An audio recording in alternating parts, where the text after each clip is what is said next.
In 1941, C.S. Lewis wrote a book. I know some of you have read this, The Weight of Glory. C.S. Lewis is a prolific author and theologian. And he says this in The Weight of Glory: "It is a serious thing to live in a society of possible gods and goddesses. The dullest and the most uninteresting person you talk to may one day be a creature which, if you saw it now, you would not be tempted to worship. But if you saw it then, if you saw it in its glory, then you would be strongly tempted to worship, because there are no ordinary people. You have never talked to a mere mortal." Lewis was not directly commenting on our passage this morning in Matthew 17. He wasn't writing about the transfiguration of Jesus Christ, but what he describes is precisely the reality that Christ's transfiguration reveals for us this morning. Christ's glory, revealed to us in Matthew, is a gospel of glory that we are promised later. If you could see your future, believer, in Christ, if you could see your brother, if you could look around and you could see the glory that they're promised, as they will be, you would be tempted to bow down. Landing here at the transfiguration of Christ is just what many of our hearts could use during this national time of Thanksgiving. This holiday of Thanksgiving is something that the scriptures point to, but it's not like a church holiday. It's not like an official church holiday.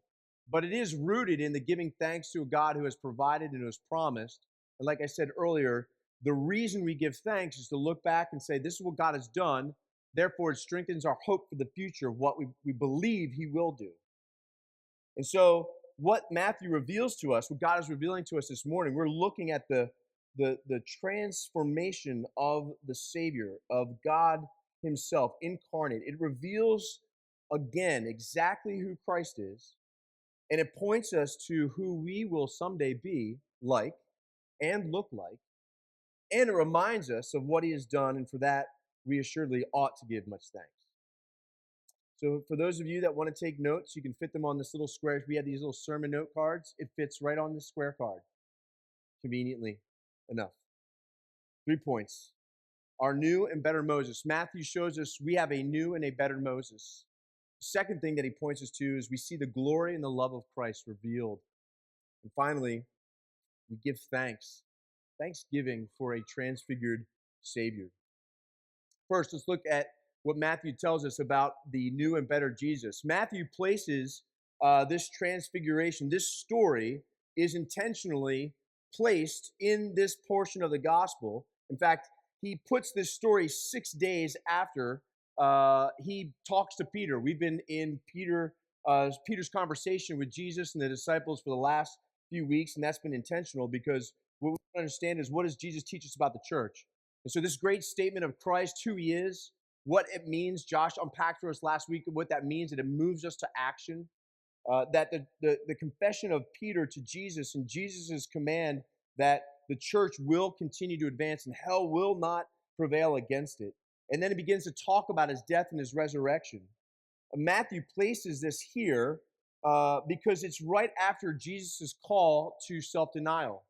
If you just look above your chapter, you'll see that at the end of chapter 16, this is the famous, Jesus says, if anybody wants to be my disciple, if anybody wants to follow me, you must pick up your cross. In other words, you must know that the cross is not just it's not a chain around your neck. The cross in this context was you will be dead. You will pick up the reality of your cross, that you are denying yourself. It's a call to self-denial. And so all of the Gospels, Matthew, Mark, Luke, and John, they order this event the same. The different Gospels, if you notice, they're chronologically put in different orders. But the one thing that's consistent about all 4 Gospels is that this is the one account that is exactly the same over the course of the 4, which means that it was a historical account of something that really happened in the life of the disciples that had so much importance that they're like, we can change the order of things, but this one order thing, you gotta pay attention to this, church. That Jesus calls you to pick up your cross. He then says, I'm going to go to the cross. And then he is revealed as the glorious God that he is. In this passage, we see that while Mark and Luke have different timelines, Matthew stylistically, he orders his story in such a way that he has been talking about some things in the background. He's been connecting to the Old Testament. He's been connecting to Mount Sinai, the Sermon on the Mount. He's been doing things so that you might get to this point and be like, oh, this actually is beginning to sound more familiar about the man who was promised to come. This is the center point of all three of the Gospels. And so what Matthew is doing is he's echoing the story of Moses at Sinai. In Exodus chapter 24, verses 1 through 18, Moses is called up to the mountain, and Moses is called up with three of his friends. God says, come up the mountain, Moses. And Moses comes up. There's a high mountain. He's called up to a high mountain. In fact, it's Exodus. If you want to jot this down and read it this afternoon, or Exodus chapter 24, verses 1 through 18. What Matthew is doing is he's pulling imagery from that story so that when you're reading, you're like, oh, so Jesus took with him Peter, James, and John and led them up a high mountain by themselves. The reader, if you knew your history, would be like, oh, that's kind of what Moses did. And so as Moses called the three men up to a high mountain, and Moses was waiting for God to call him up. In fact, how many days do you think it was? It was 6 days. He waited 6 days. Matthew says this is 6 days after Jesus has proclaimed who he was, and they're waiting. God waits to reveal himself in a specific way for a specific reason. And then a cloud comes down. In Exodus 24, the glory of the Lord comes down. A cloud descends, a voice speaks, a face shines. There are chosen witnesses. When they see the glory of God in Sinai, they tremble. These are all echoes of the one who was promised would be the prophet to come after Moses. It's a connection to Moses. This is Matthew's way of saying, first, look and see that Jesus is the better Moses. You'll hear the repeated over and over again, the Pharisees and the Sadducees, they'll say, you know, the law says this, Moses says this, and Jesus says, but I'm telling you this. And so by this point, you're seeing Matthew's way of saying, do you see that this is the new Moses yet? So first, he wants you to see that this is the new and better Moses. He goes up on a mountain, he brings his disciples, he hears the cloud, he hears the voice, his face shines, he goes, this is an image of what was happening on Sinai as God was leading his people out of slavery. The second thing is that Matthew wants you to see that Jesus is the center of all of Israel's entire story. Just as Moses was the one that they turned to and said, this is the prophet and the teaching, Moses promised us that one would come and lead us again. So also Matthew's saying, yeah, and this is the new and better Moses. And so first, Jesus is the new and better Moses. He is our teacher. He is the one that teaches us the law of God, the law of grace. He's the one that God uses to teach us the way back to our Father. Point number two, that this new Moses, this image of Jesus going up the mountain and revealing himself in such a way that Matthew literary, did I use that right? Literarily? I got a thumbs up. All right, great. English majors, all right. Matthew says, this is how I'm going to point you to the fact that Jesus is the new Moses, but he's more than a teacher. He's more than a teacher. And so we see that the glory and the love of Christ is revealed. Look at this next verse 2. It says that, and Jesus was transfigured before them. So he brings these guys up. Luke has it a different way. Jesus was praying. Matthew, Mark, and Luke have different ways to tell the story. Luke says that Jesus was praying, and as he was praying, he was transfigured before them. And it says that his face shone like the sun, and his clothes became white as light. This word here, this Greek word transfigured, is metamorphos. He changed. He was transformed. It means to alter. It is a transformation, not change in who he was. Jesus didn't change at all. All that we see is more of Christ being revealed. That's what that word means. It's more of him. It's where we get the word metamorphos. It's not to transfigure, to change something, but it is something that has been already. It is something that more revealed. It's like this is what the reality of Jesus was, and is, and now you're getting a little bit more glimpse of what's just behind the curtain. The transformation of one's body can be either good or bad. You know what I mean? We're about to find that out in the holidays, right? Right about now, we're getting a little nervous, right? Some of us are not nervous at all. We're like, bring it on, I don't care. The transformation of our bodies can be good or bad. As many of us have seen and feel, age transforms us, doesn't it? Age transforms us. Physical activity can transform us. Diets, Botox can transform us. Surgeons can transform us. We live in a society that is saying that we can transform ourselves to be the gender that we choose to be. We live in a society where men and women want to extend their lives so much so that they want to transform their bodies so that they live forever. Technology has brought us to the point where we can do just about anything that we want to. Mark, in his gospel, says that Jesus turned so white, no one on earth could have bleached his clothes the way that he was shining. He was so white and bright.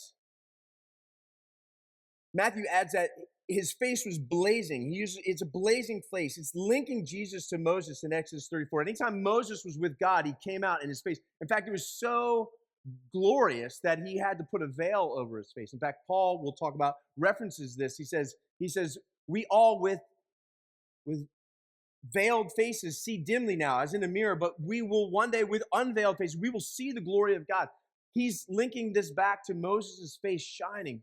Jesus is shining radiantly. And the language here is he's radiating from within. It's a glowing within light that's coming out. It's the dirt has been washed off. Not that he had dirt, but when we're dirty and we come home, we've been working out in the yard, some of us, and you just shower and the dirt is it's like sand coming out of the ocean. You come out of the ocean, you wash off, you're bright and clean, and you're gloriously clean, right? Yeah.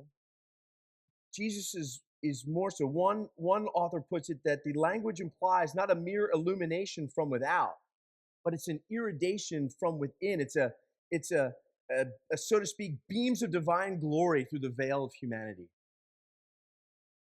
It must have been an incredible sight.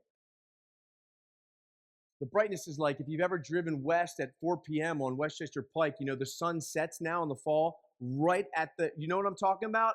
Like I can't see any cars around me. I'm driving by faith sometimes. And it is like, I literally have the visor down and I have to look and I'm using peripheral vision. It doesn't help that my windshield is just nasty. I can't see a thing inside. It needs to be wiped down. But the brightness blinds me. And in the same way, this language is Jesus all of a sudden was just metamorphosed. It was transformed into something that just blinded them. He was glorious. What do we see in the text? Well, it says that, and behold, verse 3, there appeared to them Moses and Elijah talking with them. So Jesus is transformed, and there all of a sudden are Moses and Elijah. Moses and Elijah both appear. Moses' role is primarily typological. What that means is that Moses is there because he is the one that taught Israel the law. And Elijah is there because Elijah is not a summary. It's not like the law and the prophets. Elijah is there because Elijah's role was to signal the end of the age. The teacher of God, the revealer of God, the one Moses who rescued God's people out, the law, and at the time, who would be the one to signal Elijah was to come to reveal the end of the age. He's in, here's a fancy word, an eschatological affirmation. It's an affirmation that, yes, this is the last chapter. Sometimes you'll hear people like, well, we're living in the last days. Friends, we've been living in the last days since this moment. That's why Elijah is there. Let me prove it to you. In Malachi, it's the last, if you make a left-hand turn, you'll notice it's not very far. Malachi is the last prophet in the Old Testament. The last verse of the last book. Between this book and Matthew is 400 years of silence, quiet, no prophet. And there were two people that would return, and that was expected in connection to the Messianic age. Moses said, hey guys, look for a teacher like me. He said to the Israelites, he's like, look for a teacher like me. And Malachi said, God said through Malachi, behold, I will send you Elijah the prophet before the great and awesome day of the Lord comes. I will send you Elijah the prophet. I'll send him. And he will turn the hearts of the fathers to their children, the hearts of children to their fathers, lest I come and strike the land with a decree of utter destruction. The promise was that Elijah would come again, and he would proclaim the end of the age. He would proclaim this day. And Moses said, there's going to be another teacher who's going to come. It can't be Moses and Elijah. How is this all possible? Well, Jesus is the one who fulfills this. Jesus is speaking to the one who promised that he would come. And Elijah is speaking to him because he's the fulfillment of what Elijah was supposed to do. Mark records, Mark does not record Elijah. He doesn't identify him. Luke records only in private revelation to John's father. That's in Luke chapter 1. But John portrays the Baptist himself as rejecting that he's Elijah. So what Matthew does that's different than the other Gospels is Matthew says, no, this is Elijah. Skip down to verse 12. What does Jesus say? The disciples were kind of fast-forwarding ahead. The disciples said, hey, you don't want us to tell anybody about this vision. Why do the scribes say that Elijah must come? And Jesus says Elijah did come. Elijah did come, and they did to him with whatever they wanted to do. And they're going to do the same to the Son of Man. And it says that Matthew, he says, then the disciples understood, verse 13, that he was speaking to them of John the Baptist. What Jesus is doing is saying, guys, you are seeing the end of the age start right now. I am the teacher that Moses said would come. I am the messenger that brings the good news to reconcile fathers back to their sons, the sons back to their fathers, their creator. I'm the one who was promised. And Moses and Elijah are there, and they're affirming it. That's the affirmation of that promise. How they knew Moses and Elijah were there, I don't know. The text doesn't say. But despite his outward resemblance in the flesh, Jesus is underneath the God of the universe. That's why he kind of unfolds the curtain there. Some theologians think that the transfiguration is as important to his death, his burial, and his resurrection, because it is the promise. It is the unfolding of kind of the veil. You get a sneak peek. Like we like previews. We haven't been to the movies lately. Has anybody been to the movies? The movie theater is struggling big time. We like streaming more than we like going to the movies. But one of my favorite things was going to the movies and watching previews. Did anybody enjoy that? In a time when people needed help, a hero would emerge. And then you'd see your favorite hero on the film and be like, this is incredible. I can't wait to see it. Coming fall 2027. You're like, I gotta wait a few years. Spend $30. You can download now. That's where we're at. We have no patience. Previews, we're like, I want to see that. And in the same way, Jesus brings his disciples, and he's been talking about, hey guys, I'm heading to the cross. And it's going to get to be real confusing. But before I go to the cross, I want you to see something. And it's fascinating because on that mountain, that is where Jesus revealed himself. It's amazing because here's something that we need to note, that there's another world present around us. Elijah and Moses just popped, they're there. Like there's another world around us. The veil is very thin. We can't see the supernatural, but Jesus was able to be there with Elijah and Moses. Think about that, how old Moses and Elijah, they are very real. Friends, if we take the scriptures seriously, if we believe it to be true, then we read this account and be like, well, this is either a fairy tale or this is real. And Moses and Elijah, who have long since physically been dead, are very much alive and recognizable. Speaking with Jesus, they're alive right now. They're somewhere. It's not like this didn't stop happening.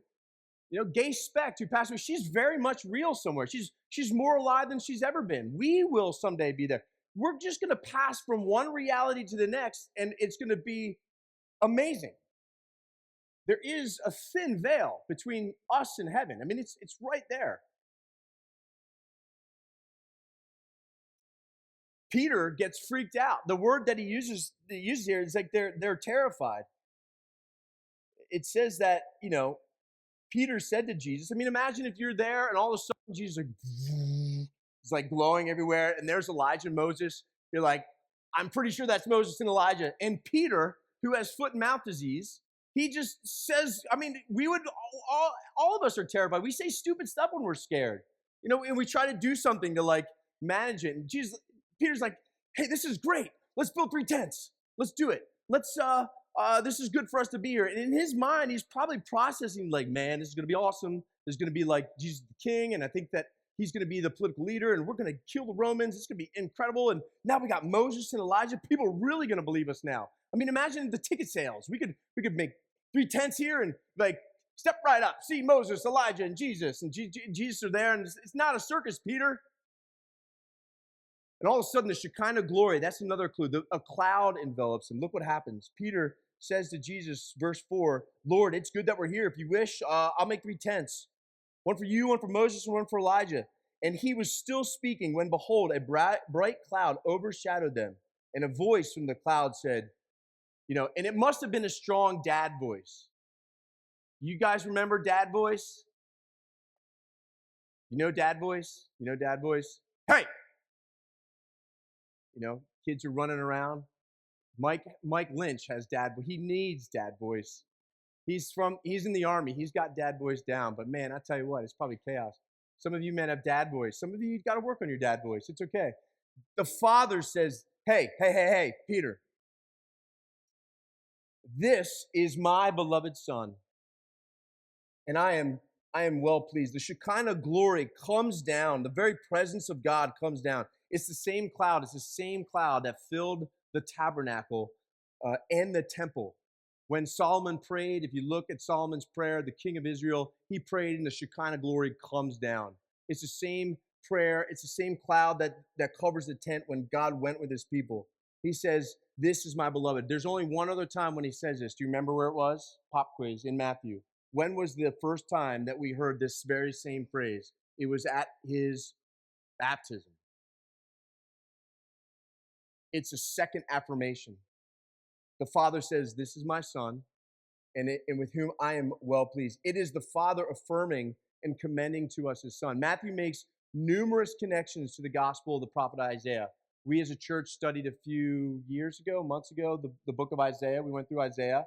Matthew's prophet is Isaiah. He keeps referring back to him. This phrase, I am well pleased, goes to Isaiah chapter 42, verse 1. It refers to the suffering servant. Here Matthew writes down for us that the Father is making the connection to like, this is the promised one. This is the one that Isaiah said would suffer because he has just said, I'm going to the cross. He is the teacher. He is the beginning of the end of the age. And he's also the one that's going to suffer. It's a turn in the story. It's us to know that Jesus is the servant in whom God delights. He is the true Son, but he's also the suffering servant. He's the better Moses, and he's the one that we need to listen to.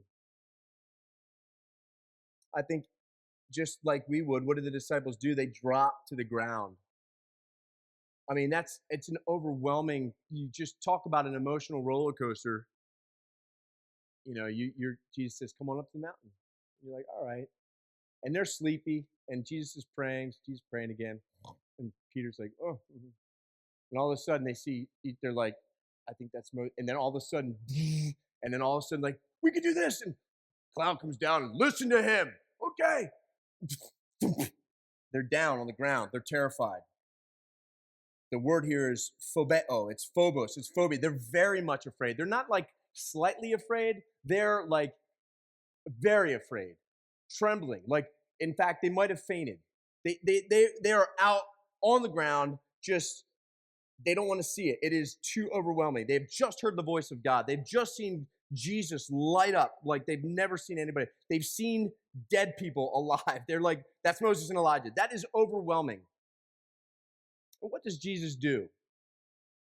This is where, like, just take a moment and just, when you sit in the text, you say, like, what is Jesus' response? How does he handle this? Obviously, Jesus is much more than what they have thought about. What does Jesus do? What do you expect Jesus to do? Look at verse 7. They look up, and Jesus is there, and he touches them. He says, don't be afraid. I mean, if you had that type of power, shock and awe, like you could bend people to your will pretty good, right? At this point, you should know that Jesus has the power to do quite significant things, right? Like, you're dead, get alive, right? Like, hungry, fed. Blind, you can see. I mean, like, imagine if some of us had that power. Like, that would be, would we yield it for, what would we yield it for? I mean, you're all probably thinking about what that wise man Spider-Man said with great, oh, no, his uncle. It's his uncle, right? With great power comes great responsibility. But what is Jesus going to do with all of that power? Jesus has just said, I essentially am the one I am the one who sustains the universe with my breath. And he walks over and he touches them and he says, don't be afraid. And when they lifted their eyes, this is an important phrase of Matthew. He said they saw Jesus only. Friends, we're to look to Jesus only. Peter doesn't know what he's talking about because it's not about Moses. It's not about Elijah. You don't need 3 tents. You just need one man. Moses is gone. Elijah is gone. The cloud is gone. The light is gone. And only Jesus remains. Jesus alone meditates the presence of God. Jesus alone reveals God. Jesus alone goes down the mountain, and then he will suffer for us, which leads us to the third and final point. What is Jesus here to do? If we've just been given a picture of what he's here to do or who he is, now we have to think, well, what is the whole point of this? What are you trying to communicate? God, what are you trying to do?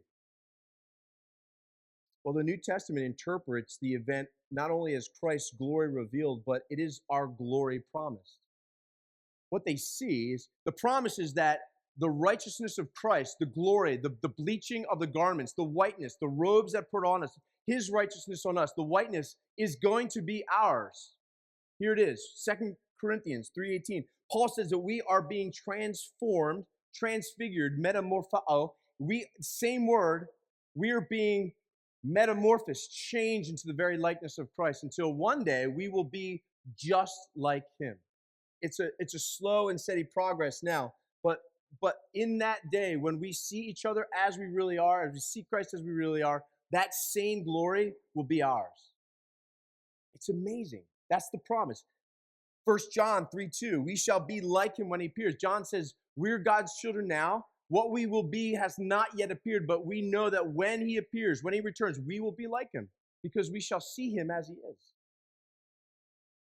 Romans chapter 8, verse 30, Paul says that those whom he has predestined, he's called, the Spirit has called us to himself. He's justified us with, he said, you are no longer unrighteous. And so those who are no longer unrighteous, I will glorify you.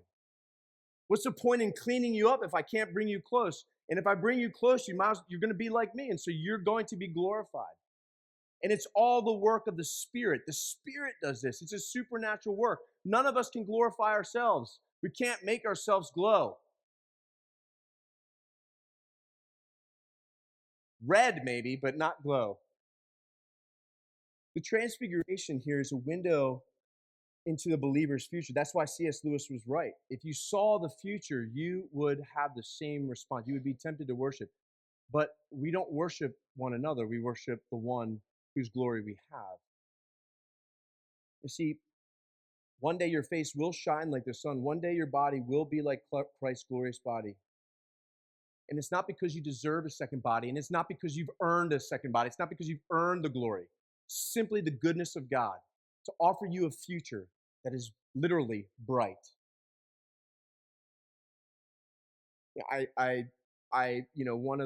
One of the joys of pastoral ministry is to be in a hospital room with a family and look at a body that is wasting away, and it is not the glory that it once was. to see tubes and wires and skin that is pale and tight to the bones. And as we all will be close to death's doors, all of us will be in that position. The joy is to say, but that is not the end. That is not the end.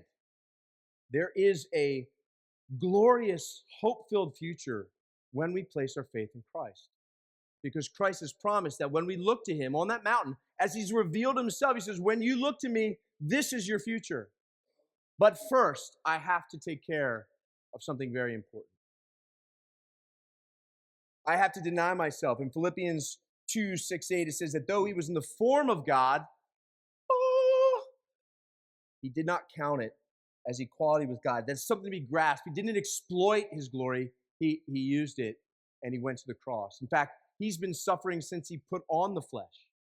The infinite God who puts on a limited flesh for our sake. He humbles himself to go to the cross. He walks the path of pain before the path of glory. He shows the disciples the end of the story, and he shows us today, this is the end of the story. The resurrection is the end of the story. New life is the end of the story. But before you get there, you need to walk through death. And before you walk through death, Jesus says, I will walk through death. You see, we need a promise of the end in order to sustain ourselves. We need kind of like endurance. We need something to strengthen our endurance.